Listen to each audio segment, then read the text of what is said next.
One of the most popular attributes of our God is his omnipotence, his ability to do whatever he wants to do, whenever he wants to do it, and however he chooses to do it.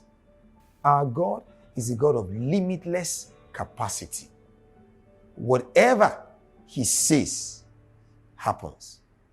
He's a God that can do and undo.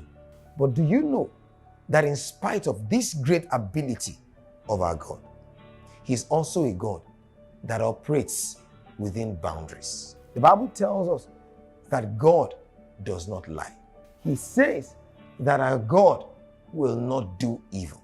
He says that there is no unrighteousness in him, which means in spite of the ability of God to do whatever he wants to do, he only does the things that are right. He's a God that places himself within a particular boundary, outside of which he does not operate. I'm asking you today, with all the abilities that you have, the capacities, the influence, the connections, do you do whatever it is that you feel like doing, or do you do only the things that are right? Freedom has regard for responsibilities, and freedom always respects boundaries. To be without restraint is not freedom, it's to be on the loose. Jesus expects you and I to take his yoke and place it upon us so that we will have restrictions upon our lives. In fact, a major fruit of the Spirit is what we call self-control, meaning that we must be able to control our desires and also the way we express them. Jesus did not do this because he wants us to be limited. It is the same thing that he himself does.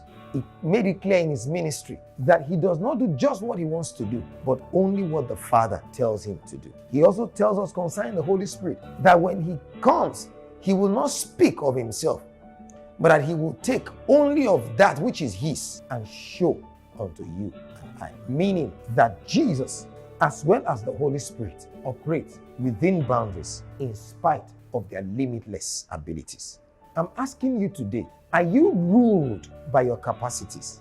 Are you controlled by your abilities? Or you have learned to place restrictions upon yourself? Are you governed by your flesh? Are you led by your desires? Or have you submitted your life to the leading and direction of the Holy Spirit? Remember, one of the quickest ways to run into bondage is to live a life that is without restraint. I urge you therefore today not to live a loose life, but to live a free life.